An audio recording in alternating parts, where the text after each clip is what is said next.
Hello everyone, welcome back to Edugrowth. This is Saumya और आज हम करेंगे class 12th economics, Indian economic development, chapter 3 features, problems and policies of agriculture.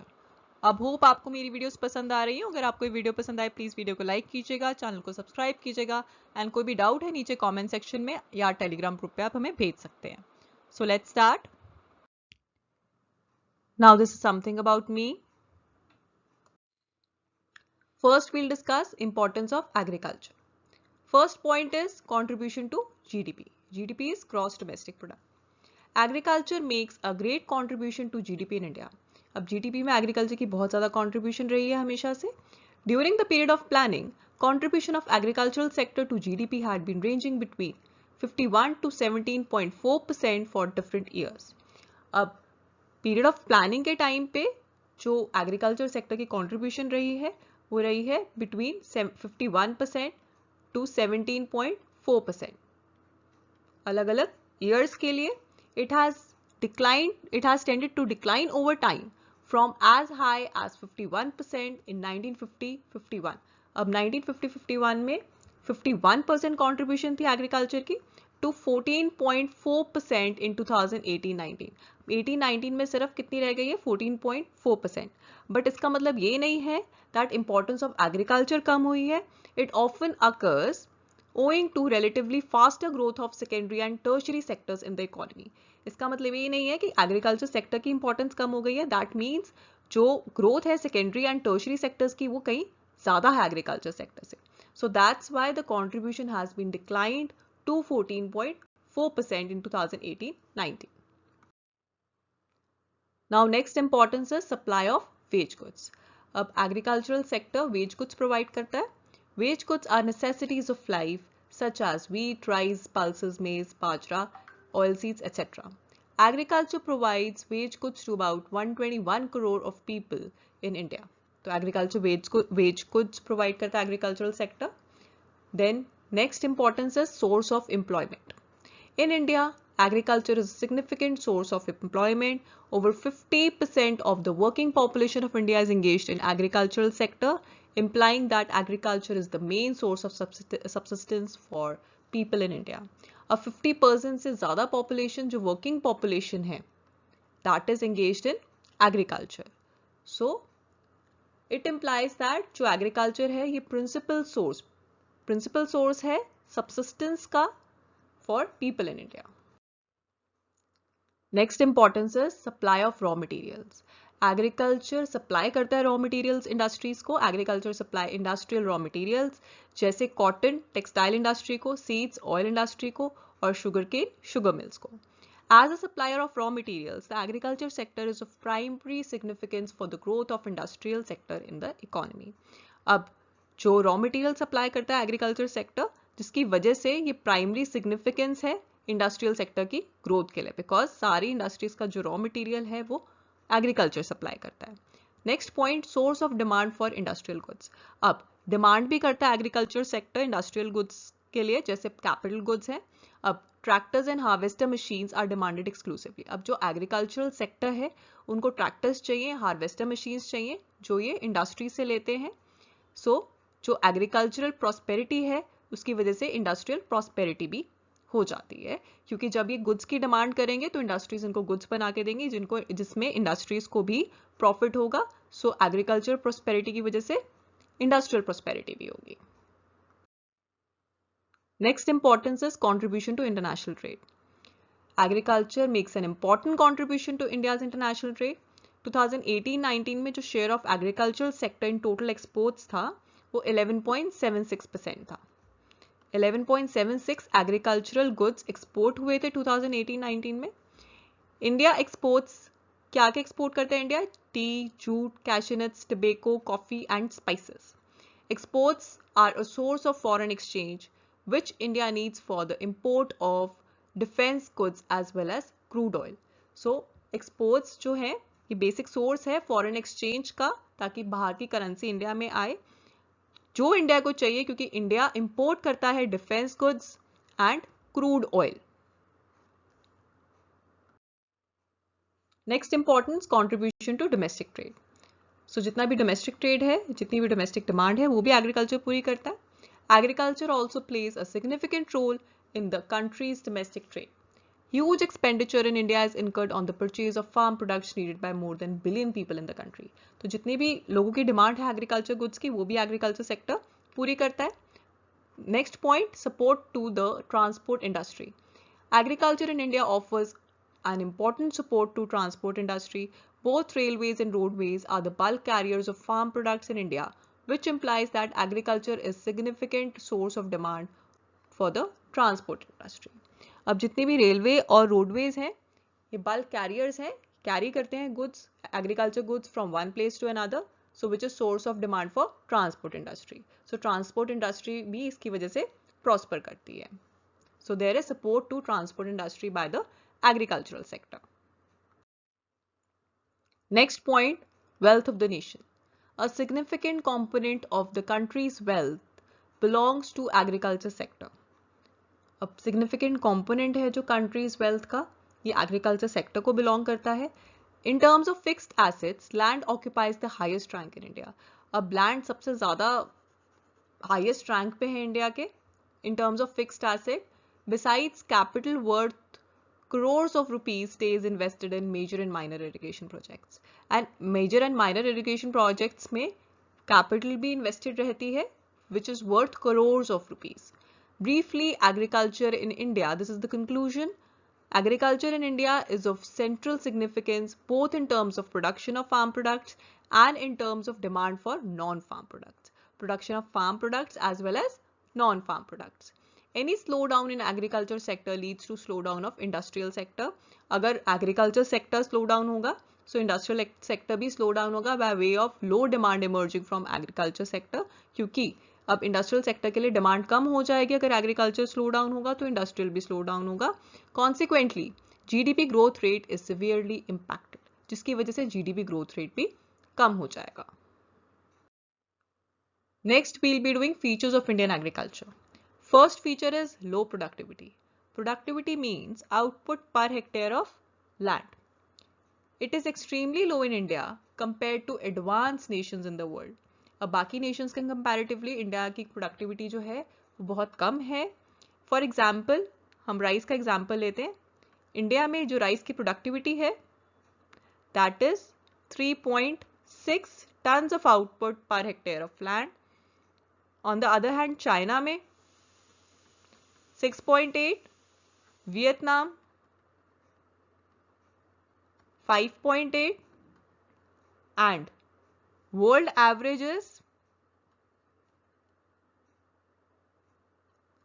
4.5. So India में काफी कम productivity है in comparison to other nations. Low productivity is sign of backwardness. Since agricultural sector generates demand for industrial sector, backwardness of industrial agriculture implies slow growth of industrial. अब जो low productivity है that is a sign of backwardness. क्योंकि agriculture sector generate करता है industrial sector के लिए demand, so backwardness अगर agriculture sector में होगी तो जो growth है industries की वो भी कम होगी. Now next feature is disguised unemployment. Now what is disguised unemployment? It is a situation of hidden unemployment. It happens when the number of persons engaged on a piece of land is much higher than what is actually needed. अब इसका क्या मतलब है? Suppose एक piece of land है जहाँ पे जो crop production है उसके लिए सिर्फ 5 लोग ही चाहिए. But उतनी ही production के लिए 10 लोग काम कर रहे हैं. So, जो 5 लोग हैं ये इनकी रिक्वायरमेंट नहीं है, अगर ये काम करें या ना करें तो कोई फर्क नहीं पड़ता. तो इस सिचुएशन को हम क्या बोलते हैं? Disguised unemployment. So apparently all are employed. Basically कर तो सारे ही काम रहे हैं, all of them are doing their work, but in reality many are unemployed even when some are withdrawn. अगर यहाँ से हम 3 या 4 को विड्रॉ भी कर ले तो आउटपुट हमारी कम नहीं होगी. अगर output suppose 10 kgs of output है, चाहे हम इनको विड्रॉ करें चाहे 10 लोग काम करें, output will remain same. So disguised unemployment is a distinct characteristic of Indian agriculture. This reflects backwardness and poverty. अब ये बैकवर्डनेस और पॉवर्टी है कि जहाँ पे रिक्वायरमेंट नहीं भी है वहाँ पे हमने ज़्यादा लोग एम्प्लॉय किए होते हैं, उसको हम बोलते हैं disguised unemployment. Next feature is dependence on rainfall. Agriculture in India is heavily dependent on rainfall. Accordingly, crop production is highly uncertain. Good rainfall means good crop and bad rainfall means bad crop. अब basically जो agriculture है India में वो बहुत ज़्यादा rainfall पे depend करता है। अगर अच्छी रेनफॉल होगी, गुड रेनफॉल होगी, सो गुड क्रॉप प्रोडक्शन है। अगर बैड रेनफॉल तो bad crop. Volatile farm output leads to volatile farm incomes. Consequently, growth process fails to be stable. अब अगर जो आउटपुट है वो volatile है, so that means income will also be volatile. It will also be uncertain, जिसकी वजह से जो growth process है वो stable नहीं रह पाएगा. Next feature is subsistence farming. Farming in India is subsistence oriented. It means primary objective of farmer is to secure subsistence for his family. It is not to earn profits. अब जो farming है India में वो ज़्यादातर उसका जो main objective है वो subsistence for family है. That the farmer wants that they can survive in the economy and it is not to earn profit.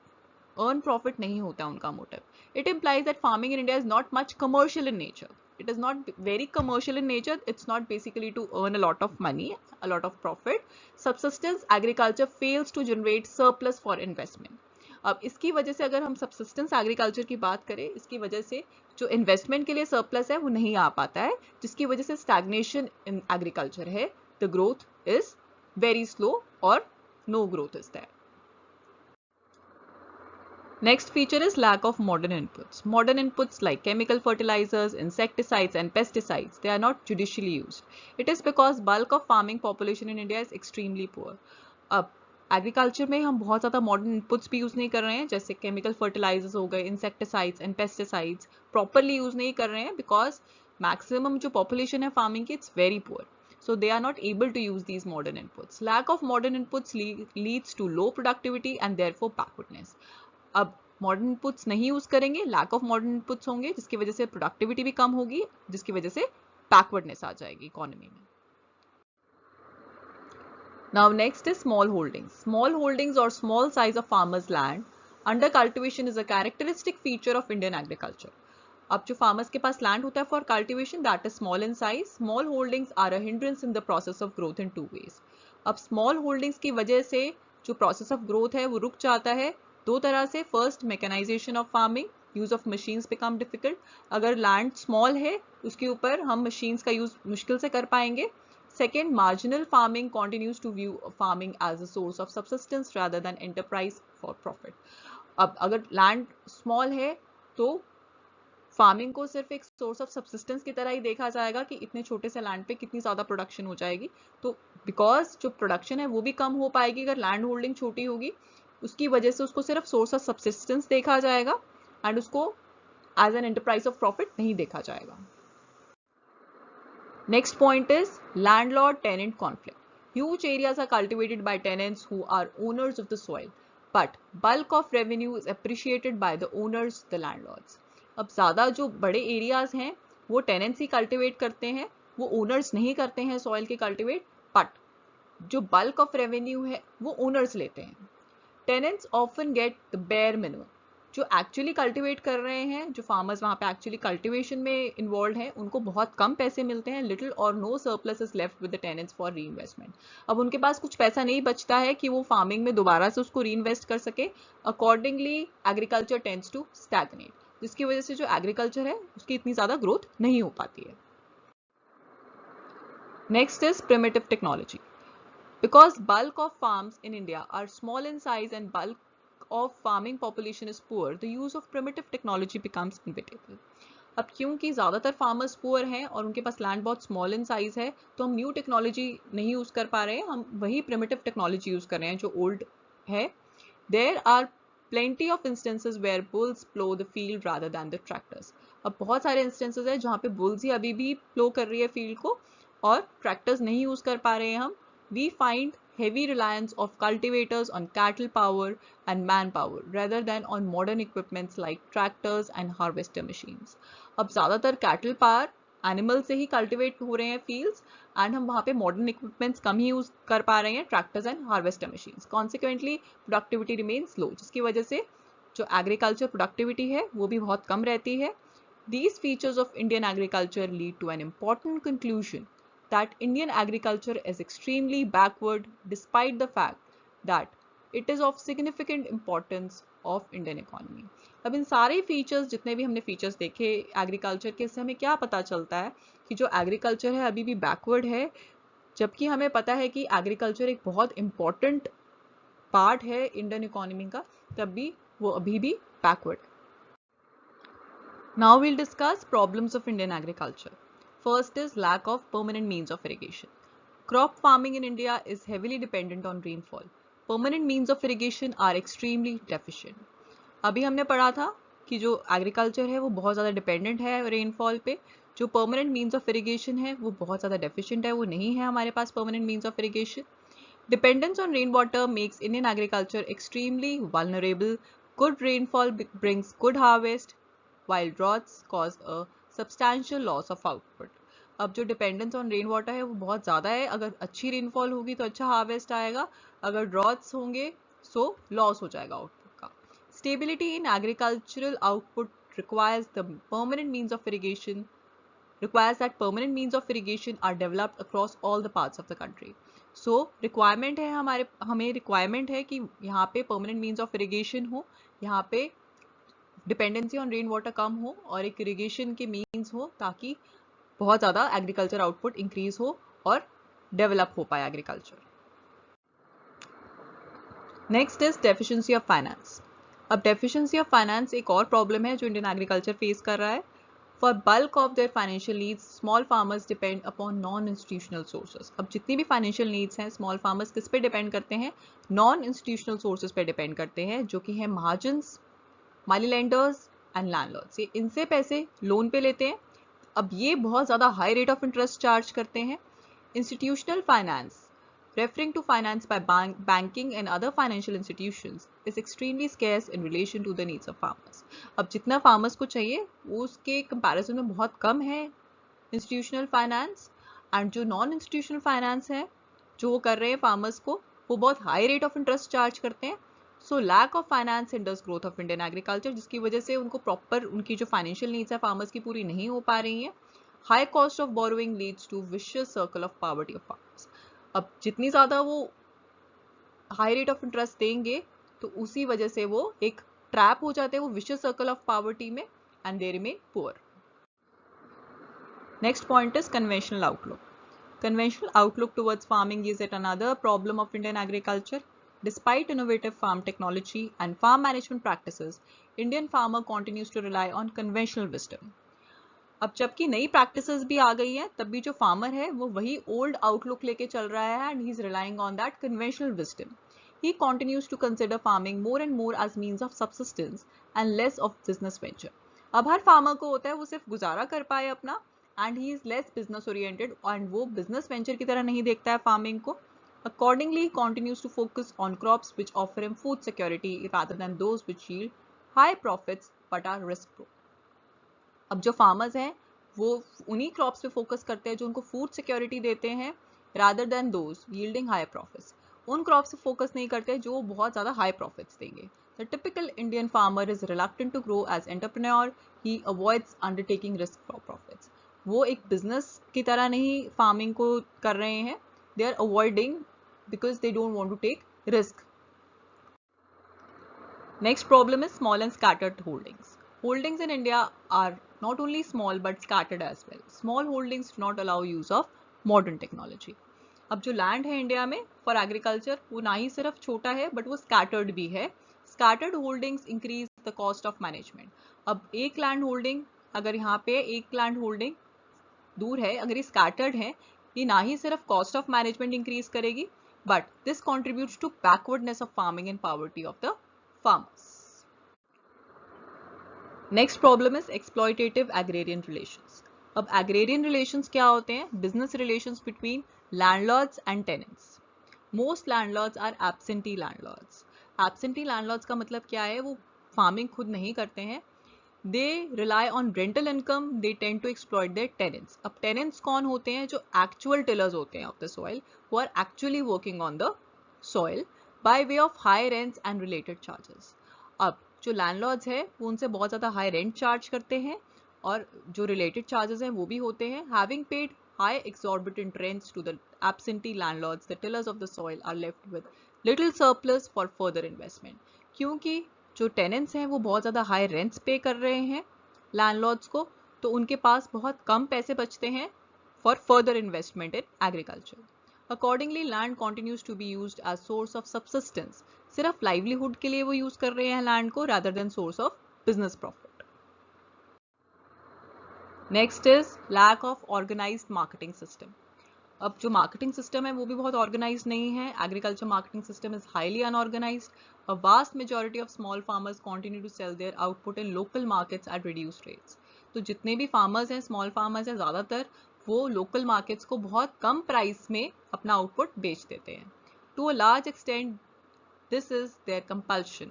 तो ये उनकी मजबूरी होती है। They are obliged to sell their produce to the mahajans and money lenders in return for the loans they raise from these middlemen। क्योंकि उन्होंने loan लिया होता है मार्जिन्स और मनी लेंडर्स से, तो उनको लोकल मार्केट्स में कम प्राइस पे बेचना पड़ता है क्योंकि उनको वो लोन रिटर्न करना होता है। Briefly, agriculture in India faces a number of problems. हमने इतनी सारी प्रॉब्लम्स देखी हैं इंडियन एग्रीकल्चर में। For production to marketing of the crops, production से लेके मार्केटिंग तक बहुत सारी प्रॉब्लम्स है। At the level of production, modern inputs are not judiciously used, because of which productivity remains low.